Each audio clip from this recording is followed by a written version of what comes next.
Ayan. Habang bumubukas pa yung ating kopya, meron pa kayong tanong nung kayo'y bata pa.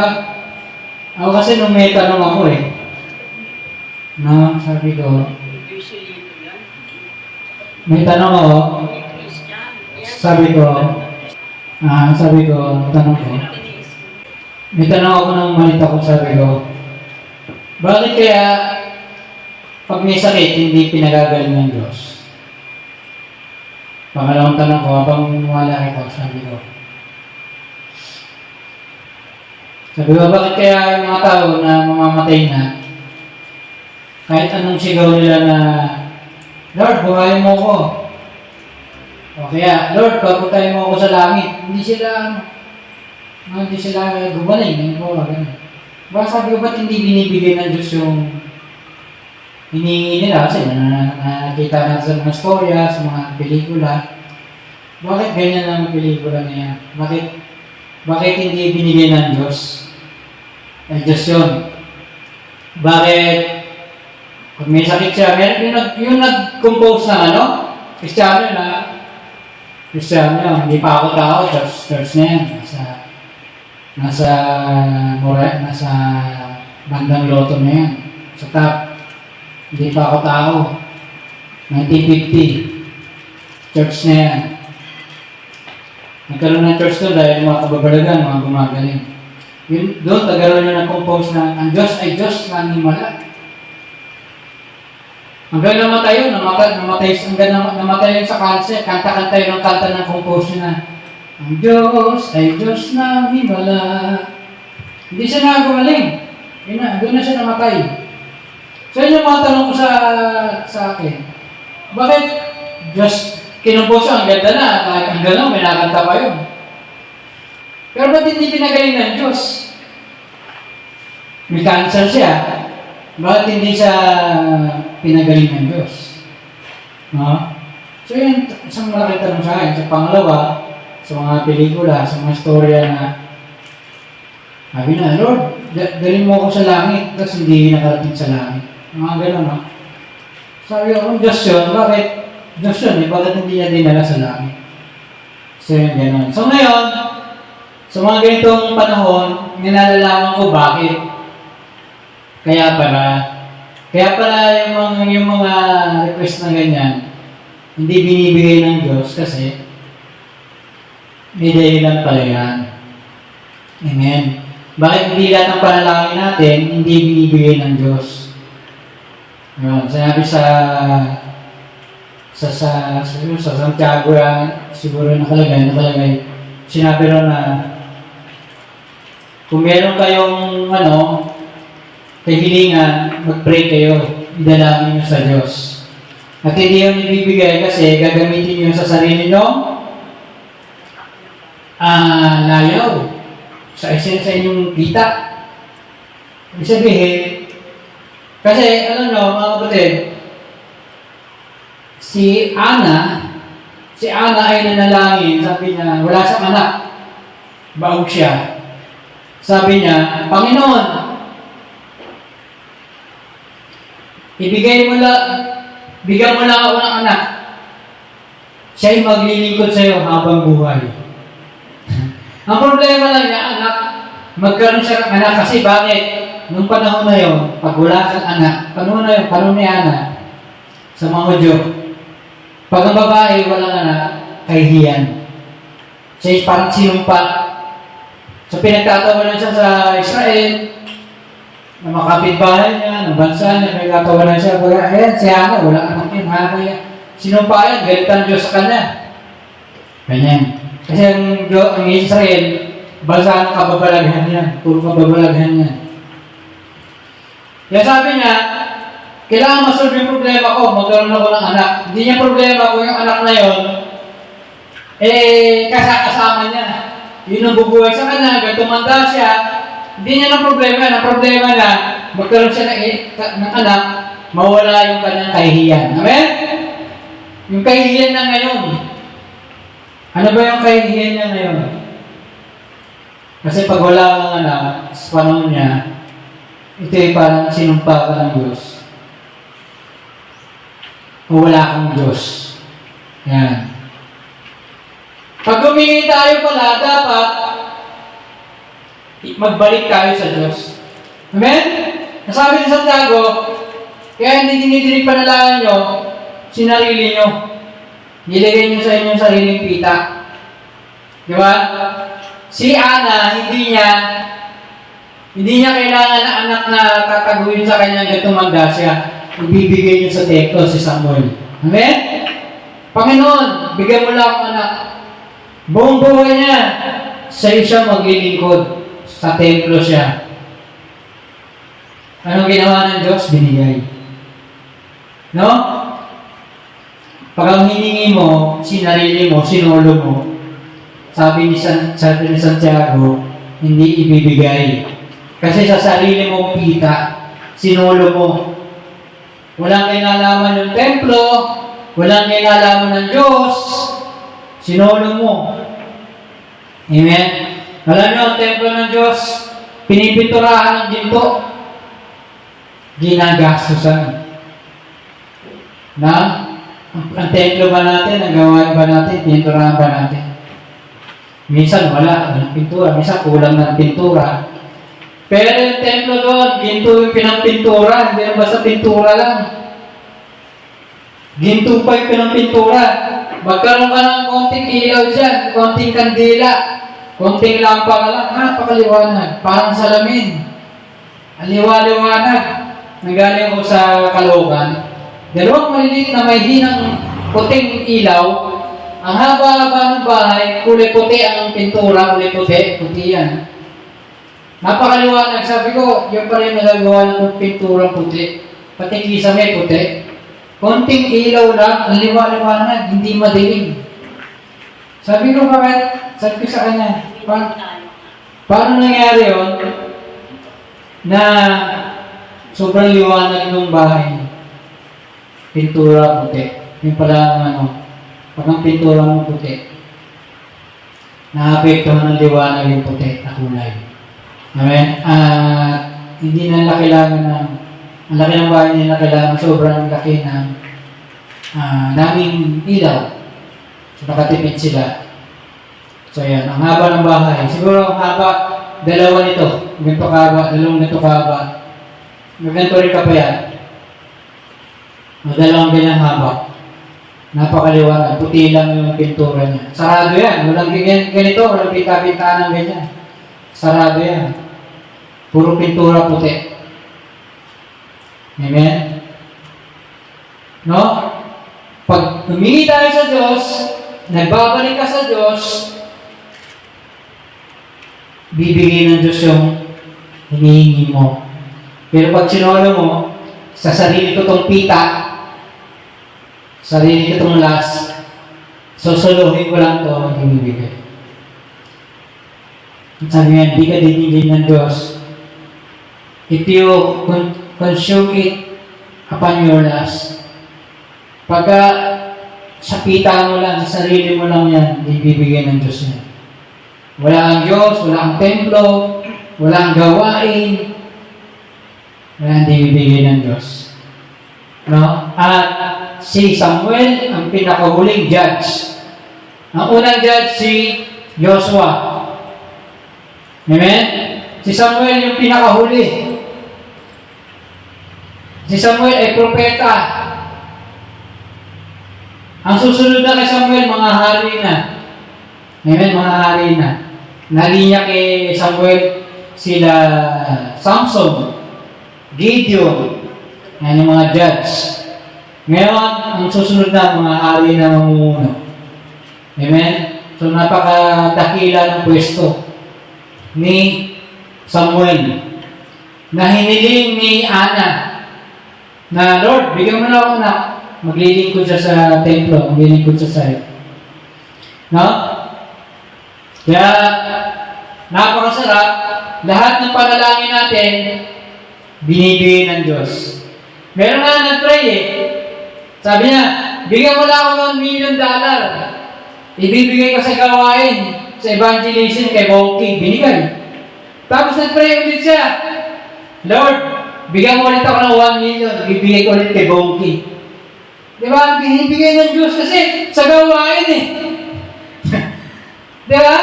Nagiging channel ka ng Diyos, ng kapangyarihan ng Diyos, ng blessing ng Diyos.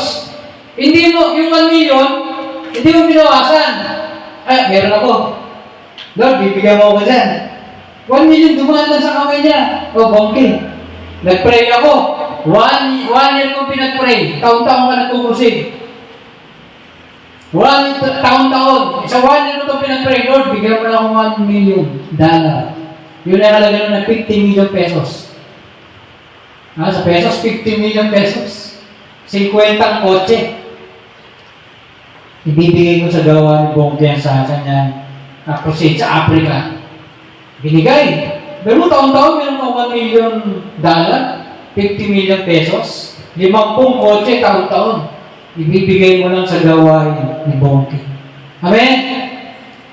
Pag ikaw ay nagbabalik, pag may kinalaman ng Diyos, may kinalaman ng gawain niya, ibibigay. Taon-taon pa, ibibigay. Amen? Pero pagka sinolo mo yan sa pita mo, di ba? Hindi raw bibigyan, sabi ng Santiago. God will not hear you because you will consume it upon your last, sabi ni James. Kasi sinusolo mo. Hindi yan ibibigay ng Diyos. Paano mo nakilala ang Diyos? Paano mo nag-pray ng gano'n? Paano mo nag-pray na binibigay ng Diyos? Basa kasi ng Bible. Naintindihan mo ang Diyos sa pamagitan ng kanyang salita. Ang ganito pala ang Diyos, kaya kapag sinama mo ang Diyos, sinama mo kanyang gawa, ibibigay pala niya. So, nag-pray siya nung nag-pray. At epektibo yung kanyang prayer. Amen? Gaano man ka-imposible, gaano man ka-hirap. Amen? Meron pang isang Bombay ngayon. Meron siyang, sa India, meron siyang, nag-pray siya, sabi niya, nabasa niya kay Nehemiah. Panginoon, si Nehemiah, nakapagpagawa sila sa loob lamang ng 43 days o 42 days. Ako rin, Lord, bigyan mo ako ng napakalaking lugar, hektar-hektar ng lupa, 50 hectares, dito sa syudad, hindi sa liblib. Sa loob lamang ng 42 days. Binigay ng Diyos kasi gawain ng Diyos. Amen? 1.5 buwan lang halos nagawa yung project. Tulong-tulong yung mga miyembro niya. Amen? Meron mo, nasa commercial na lugar, hindi liblib. Nasa kalsada sa India. Amen? Kapag yung prayer mo, binabalik mo sa Diyos, binabalik mo sa gawain ng Diyos, tinutupad. Amen? So yan. Nabasa niya sa Nehemiah. Salita ng Diyos. Diba? Yun ay pader ng bayan ng Diyos. Pader ng bayan ng Diyos. Mga mananampalataya. Ito naman, gawain, simbahan, lugar ng pagtitipunan ng mga lingkod ng Diyos, ng mga Kristiyano. Ibinigay ng Diyos gaano man ka-imposible, gaano man kalaki, gaano man kahirap. Napakahirap nun. 42 days gagawin sa kalating buwan na. Napakahirap nun. Diba? Napakahirap, napakalaking church. Napakahaba. Pinakita sa video, napakahaba ng church niya. No? Amen. Pag yung pinag-pray mo ay ibinalik mo sa Diyos, binalik mo sa gawain niya, ibibigay ng Diyos. Gano'n ka imposible, kahirap, ibibigay ng Diyos. Gano'n kalaki, gano'n kahirap gawin, ibigay, magiging madali lang sa Diyos. Sa Nehemiah. So mga kapatid, ito po aming tuturo, yung krisis ng kaharian. Amen.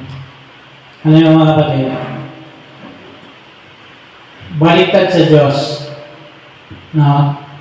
Yung nagpapakababa ang itataas. Sino man nagpapakababa?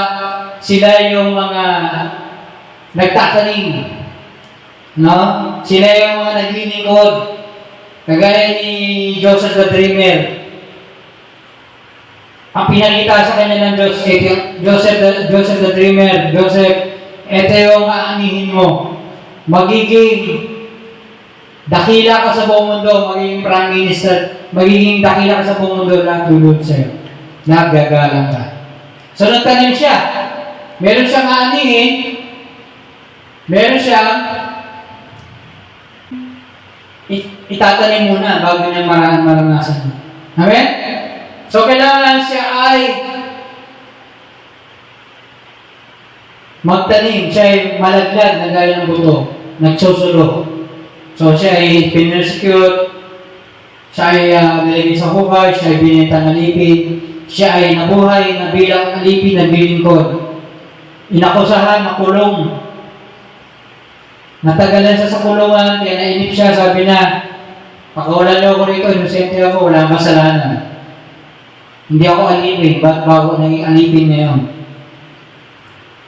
Yan, sa tagal lang ang nangyayari sa kanya sa kulungan. Pero dumating araw, yung mga panaginip ng mga bilangguron, pinaliwanag niya, at nakarating yun sa hari na nanaginip din, ginawa siyang prime minister. Inaani niya yung kanyang tinanim. Amen? Ang nagpapakumbaba, itataas. Yung mga naglilingkod. Sabi ni Jesus, sa mundo, pinapractice ng mga mamumuno yung kanila magiging posisyon. Magiging boss sila. O ikaw, linisin mo yung sapatos ko, ikaw, yan dami akong papaligo, ikaw, mamasayin mo ko, bata pa lang yan. Bata pa lang yan, ganun. Pero sabi ni Jesus sa inyo, hindi ganun. Dumating ako sa inyo, hindi para paglinggo lang, hindi maglingkod. Amen? Kahit si Jesus nagtanim. Nagtanim siya ng kanyang aanihin. Ganon din yung mga alagad ng Diyos, magtatanim ka din. Magtanim ka. Magtanim ka ng aanihin mo. Amen? Yan ang krisis ng kaharian. Na dapat magtanim ka. Amen? Meron kang kaharian. May tatanggapin kang kaharian. Pero magtanim ka. Hindi yan easy money. Hindi yan yung biglang meron ka na. Pinuno mo na, papractice mo na pagiging prinsipe mo, hani mo, hindi. Maglilingkod ka. Sabi ni Pablo, ang prinsipe, ang magiging hari, walang kinaibahan sa mga liping. So sila naglilingkod. So pagdating ng panahon na sila ay namatay ng hari, siya papalit, magiging hari na siya. Amen? So magtatanim ka.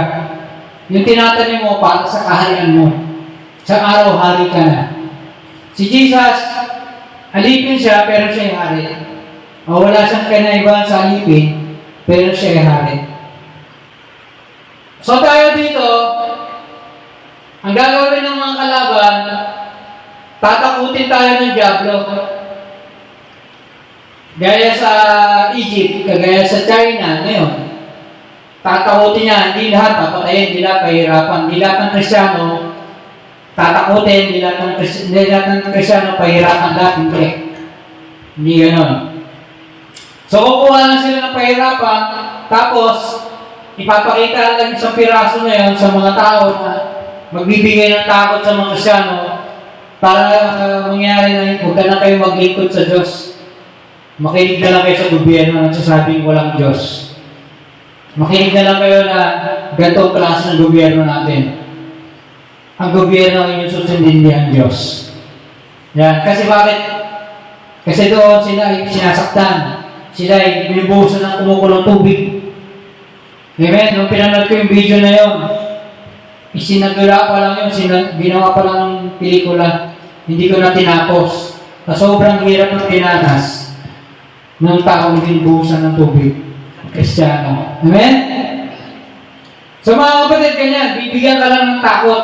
Kasi hindi pwede ng mga tao dun sa China, binibigyan niya lang ng takot, yung mga Kristyano para sila, mula sa paglilingkod sa Diyos, pumunta sa gobyerno.